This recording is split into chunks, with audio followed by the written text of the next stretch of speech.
আছে আমি এটা হেয়াতে কৰিম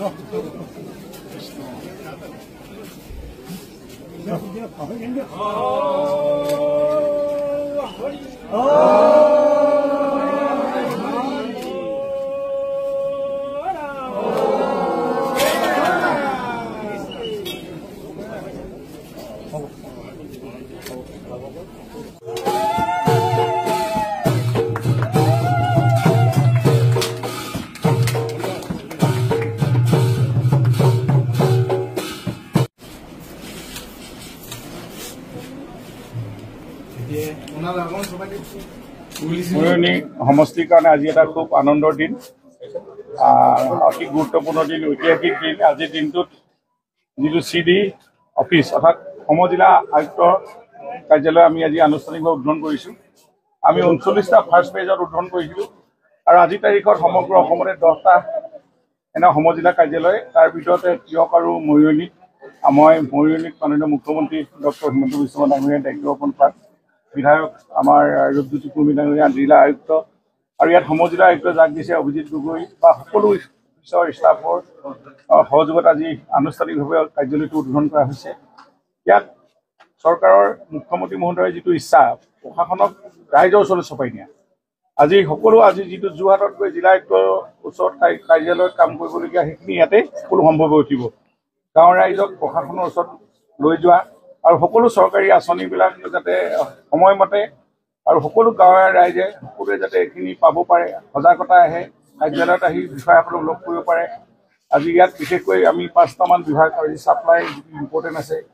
MLA MP ফাণ্ডবিলাক ইয়াৰ পৰাই হ'ব আৰু তাতকৈ লেণ্ড ৰেভিনিউ কামখিনি যিখিনি মাটি একে পতা হওক বা বিভিন্ন ধৰণৰ ক্লাছিফিকেশ্যন বা এইবিলাক বিভিন্ন কাম কাজ ইয়াৰ পৰাই হ'ব এনেধৰণে এক্সাইজ ডিপাৰ্টমেণ্ট এই গোটেই কামখিনি ছাপ্লাই ৰেচন কাৰ্ড বা এইখিনি গোটেইখিনি কাম এই সমজিলা কাৰ্যালয়ৰ পৰা আৰম্ভ হ'ব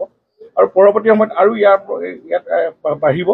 আৰু খুব সোনকালে ইয়াৰ যিটো মূল কাৰ্যালয় CDC কাৰ্যালয়টো হ'ব এতিয়া আগৰ 39টা কাৰ্যালয়ৰ ভিতৰত সেইখিনি বহু প্ৰায় 17 কোটি 17.5 কোটি টকাৰ এনেকুৱা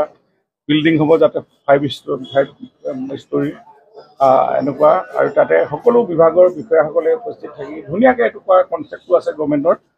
এইখিনিও এনেকৈ আগবাঢ়ি যাব পৰৱৰ্তী সময়ত গতিকেলৈ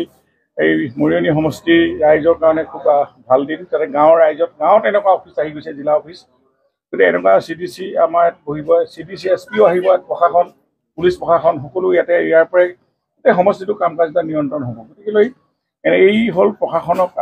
ৰাইজৰ ওচৰত চপাই নিয়াৰ উপৰিও গাঁৱৰ ৰাইজক সা সুবিধাবিলাক যাতে তৎকালীন পায় তাৰ এইটো ব্যৱস্থা আছে গতিকেলৈ মই ভাবোঁ যে এই সমজিলা কাৰ্যালয় স্থাপনে অসমখনত প্ৰশাসন আৰু ৰাইজৰ মাজৰ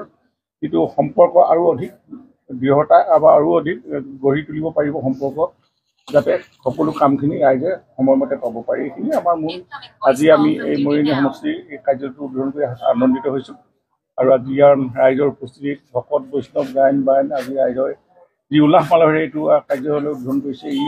আমাৰ ইতিহাসত ৰৈ গ'ব আৰু এই শুভ মুহূৰ্তটোত আমি সকলোৱে সাক্ষী হ'বলৈ আনন্দিত হৈছোঁ মাননীয় সাংবাদিক বন্ধুসকল মই শ্ৰদ্ধা জনাইছোঁ তেখেতসকলে এই কথাখিনি এই কনচেপ্টটোৰ ওপৰত লৈ যোৱা গণতন্ত্ৰৰ চতুৰ্থ স্তম্ভ আপোনালোকে গোটেই গাঁৱত সজাগ সৃষ্টি কৰি